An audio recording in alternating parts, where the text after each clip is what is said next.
Ejuma yesimini aketi enti Usumu sumyo Anune bema wanya aketi apa Ewa sasiso Ewiasi mubasum na wansum Yedi efanyina mwese wansum Bisa usum ye maketi apo Eni jie di SOMPA die Emaketi apa SOMPA die sasiso emeni jie SOMPA FM SOMPA TV maketi apo SOMPA die emeni jie Chimwa fidie neto SOMPA FM and TV Nebema weni jie Eni aketi apa Nebema weni jio Sabra boy mo dajini Be natural sume udie unya Nebema weni jie Aketi apa nso kamu Ema aketi apa Awa fidie neto SOMPA FM and TV Why?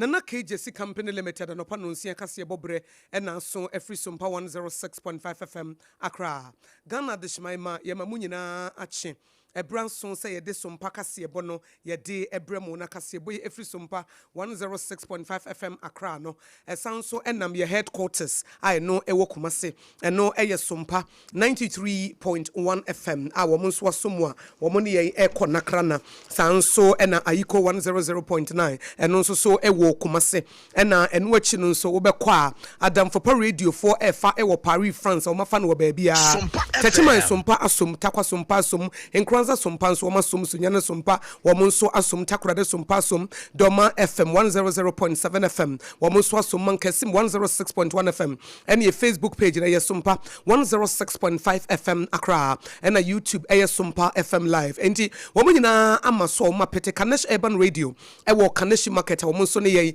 eko nakrana Nana KJC Company Limited adansi hu niema nakrana ahyase ne ye wotombie wo boye chidom ena just hot kenke dokono eye 3 Ghana cedis per to 4 ena ye tuno mu omoto dokono eno no omodi ye adwuma medima for Herbal Center Dr. Tamo da so the time obeto yare no so na watu ase prekope tonti na 74 me chef and T74 no titedudo no ene ye ne tise nso a wono mu bia na pepepe da bia hoden ko a ensema ye de esomo anopa de di mu akotene no ebini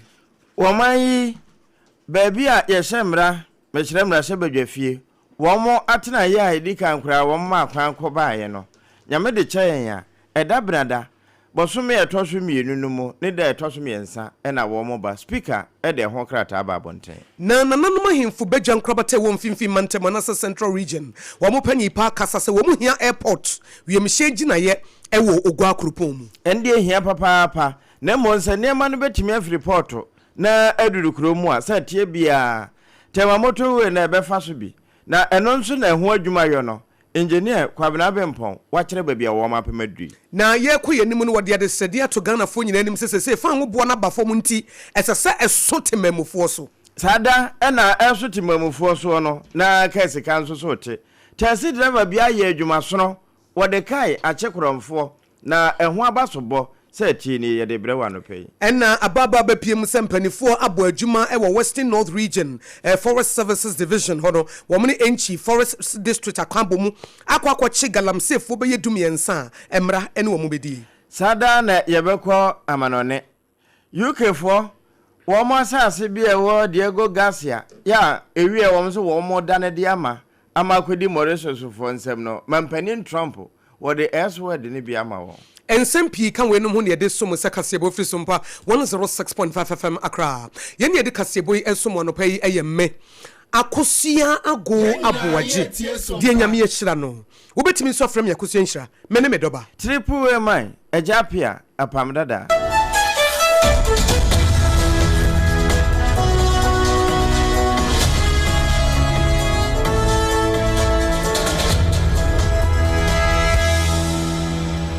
afi ensem no nkyere mu ne Ghana adehyeman a etoso nan na mmra hye badwafie na nhye mudi a etoso enkono no nyame de kyenya saa 9th parliament ise wono mo ba setena February boso me ne de etoso miensa saa da ne yebenada ne no enenam so ama yewura Right Honorable Abankin for Suma Nababe wode ne krata ba no wa kyese wono mo a ewo badwafo nyina ntie na wo mo ntie ne ye na fe eda no duru so nso a wo mo nye ne pepepe ema adwuma no entimi nkototen sede article 112 ewo wo memra ne nkyema mu ema Honorable Abansuma Nababe Right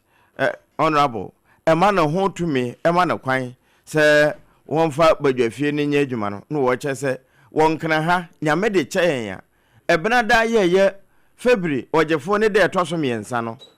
dumienu ken na wono mo hia na wono mo nhia mudie no nso no wono mo ebeye wo parliament ba kono a enti adehye no enhye no nso appoint Parliament House Accra to be the place and 12 noon of Tuesday February 2026 to be the time at which the second session of the 9th Parliament of 4th Republic shall commence. Enti eno wodi abai. Enti nyame ede kyenya wo tworo krata na wo motapo ye na wo moto bi ma sompa. Se ye moso na emrase badwafo a wo mo efie ni wo mo kurom ye mfidie wo ho nyina enti ehunu se 3rd February 2026 na wonom eba asetena. Therefore, Amuakwa Buadu Awotoso Enwoche, and a president at the Central Regional House of Chiefs. Nelson Anonma for Beja, a won't mantemo. What the other said, dear Ato or Mampenny, His Excellency John Dramani Mahama, and him say, we'll go Akropo Manasa Cape Cosuno, Wamuhia Airport, and answer we machine Jinaye, now Buamo Mujumedi Akoso, Ebra, one Central Regional Investment Forum, a bread Mediano, AKOSUA Ghana Investment Promotion Center, Gepekofona Kikasianino, or him poi HM says, I deal with enyanwanwa wo musunya bia eye enna ade ne de etire de bokwa etire mu a ena eko etu se ogwa kropom ho no so mutimi enya wiem hyengi na ya ebetimi aboa ama akobedie nso ayemre. Was talking about ports. I'm talking about airports. Don't we need an airport? Goods that are being transferred from South America to Europe may be flying through our skies. We have to know. There's a plan for airports for Central Region. What has happened to the plan? Wherever the plan is, we have to go for it. Wherever the plan is, we have to implement it. If you go to Morocco, they have manufacturing aircraft parts. We any ayeti or therefore Amuakwa Buadu Awotoso Nwoche. Our president, Edema Central Regional House of Chiefs. One no and the din semi tuja watch him say, Wamunya be a ye. Na etire na ekotrim. Eti wo mo besese wo gwan kropom no yenye wo mo adom no munya wiem hyengi na ye no mo mfa nso ma de hye eti me nka sese airport e ba Cape Cosuwa enwanwanye bebi a enwanwa wo mo nso betimi de asoma kobedie wo Ghana ne amono ne na aboa ama Ghana afa ne ntuma pa efra akobedie etimi akwa ama Ghana afa ne ntuma pa efra no se tie bia akrata ma motorway eno nso ka ho akobedie ne kwaso papa titru ne se ne mo na nya afiri brodi kurom na ba bedru porto na ewo se babesene na eduru abato mpesua bia so na eno na mpanimfo aye nhyehyɛ se wono mo ye ntiremu se de be na koninya ekoro no eto betimi atwa na enema be koka mama Ghana fo nso ho ahenha wo mo enam saa so ma engineer won na ehwe so engineer kwabena bempon wonya adaje a kyerɛkyerɛ sese ba bia wo mo apemaduru ene bra ye hwe animu se wono be wi adwuma no. Well, what we see behind us is the construction of a box culvert. You know, as part of the project, we've had to remove all the existing box culverts and to improve upon them. So we've increased their sizes, and we have already completed the urban highway, which are the 3 lanes on either side of the motorway, existing motorway. And we are now in the middle. That is why we've had to divert the road. So that is what we are currently doing now, and hopefully within a short time we'll be completing. Well, we've done about 35% of work. And all your engineer, Kwabena Bemponwa, Akrata Motorway, expansion no, or no more and a year wajma, no watch ready and tear would be an ya down quano, and Chibia, one baby. Meka usana na KJC Company Limited anopano nsia kasi bona wuti efi SOMPA 106.5 FM Accra. Tontina 74 Mr. Ejino Akwaba na enuachi no nso omo ka obi emidima for Eba Center. Wano nso Ejina Bababa na Just Hot Kinkin so abona tenasea. Yegusua ede soma wuni abakosia guaboaje. Akosia nhramani apam dada triple A man. Yede mamo anopa na yeto aso no na deputy CEO edema GC Gigi. Awo no ene Lamtik Apanga. Wadin sembia tujaba mani se fa ngo bo no ekofom etikwa akofom no esese Ghana fom besie wo mu feel bie wo mu tene nka wo mu no mpem no wo mu ntini mu se fa ngo bo no ekofom efise die ntia hyentia no aya agina moabo no ese timi ba fom ne so manfo nyina so efise ba ne se ne yete de se de wokọ a na enenam 9 cities ne ade bi kura te de ba fom na eno so hyentia de ne ba bi agina ne gina eba sa de enkoye nti obesese esese ye bo ye ho model se de fa ngo bo amansan dwam Ghana ha baabia akofom no esesa a driver for so etimete so na temamufo nyina ordinary Ghanaians no wo nyina edi adanse se enam niema pa abai ebia so wo so ama na boro so ama edi anigye abre wo mu. We can't have an absolute deregulation. We would have some amount of regulation because what is the use of NPA without regulations? So some regulations will come in, and that is when the mechanism of the floor pricing was introduced to ensure that nobody prices the fuel below a certain benchmark, so that at least we can protect the small players. If we don't protect the small players, over time, the big players would take charge, and we'll have some sort of a monopoly. We'll determine the price. Now, we as ordinary consumers may benefit from the price reduction and think that, oh no, we should allow the market forces to play out.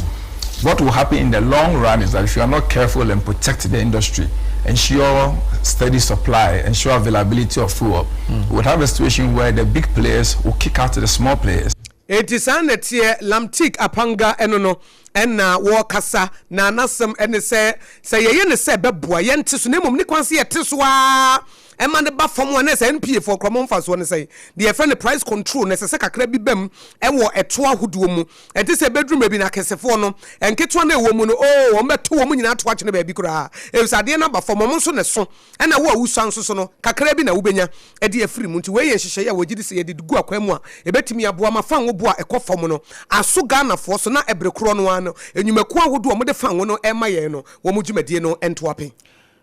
Taxi driver bia ye adwuma pa wada akoma ama sesei sika ekọ ne botom no enya asamoketoa se ne kaa no kura na wode bo adwuma enko wonya ne saa na no kro no bobi kọ so wada akoma ho a na momo vende bia oye ne mobile money ne sika kakra waboa no akromfo koto hye no so je 7,700 ewie ye na wo mu dwane no ene taxi driver ehui entem na ni wo tia so edi di wo machi enti nyiranka nyame wonya baako ebo ne hwei ma domo san twa ne ho hia ya wo mo so ne penche edne ma posifo na no na taxi driver ne chese Ghana fo ye hwe sa ne ma yinso wonu ma edi sa abonefo sem ne ye ne wo mo anete ye ne wo mo anenam enti ye mo posifo se de be na wo betumi atwa aba ahwe abonefo sem ano na sika wanya wo akire sa achede de ye na yenka taxi driver woni kwakwa de ma edi nkomo Oman bet my my tax driver say akukudua menya ni oman bet megina hot my bia boayen eno na obusu ehye obi enkran a obet my de aye se menya say expectation say abandoned me bi de aboa me a because me worry e wo ma so what me bi aboa me a so so next time obet my show obusu nkran na next time but me to sa na mo no e da aboa oman Ghana na IGP so to say on the comfort the only comfort ni hia kra o te comfort na ne kuma kra de aba enti so ne di ono so ho de achi se papa yi so mpeko no de a me so me mama papa Ghana ni enti me so me gina ho ama me man se me so me chia konfo eno ewura Joseph Kwajo Krantia we taxi driver na no wo mu ko wi a momo vendor no e wo da akoma ya wo mu dwane ebi mu nya kwankwe na nso wo nya ba ko de ka bo no ma wo mu so ne penche a sabre wakwa akodi police for nsem mo ene adwumane na kokodro me ka wo se sompa kase bo na wutie fi sompa 106.5 FM Accra na ye ko yanimu no ena mpanifo a wo win municipality a Western North region wo mo se ahomachi ya wo mo pusu wo mo ho pa ama galamse fo be ye nipa dumiensa anadwo no aye nyina ya da no anadwo ankrofo ade hwe nkromo na ebi so bo midnight prayers no ebi so asore ye bo mpaye no na wo mo de wo mo hye kwayem ene wo mo tu agudie ene wo mo ya galamse ti wo mo de wo nim sa anadwo no obi ada eti obi ene wo mo hu ya ne sa santan bambofo anim ne na midnight ne nkrofo ade hwe nkromo mo de mo ana midnight ne nkrofo ebo ayi midnight prayers ne afa hour no wo so mama amobi ene mabesi asu o mo se an ye nimmo sabu nim sa anadwo de ye fonna edura anadwo de ya wo bi ada se de mo nano a mo hye nwura mu ha awowin ha na mu tutu agudi akese esai ye kwaye ma ne da ne mfofo no ye nso so ye bie ye ni ene ya ba beche mo na mpanifo so wo mo chi nipa be ye dum yensan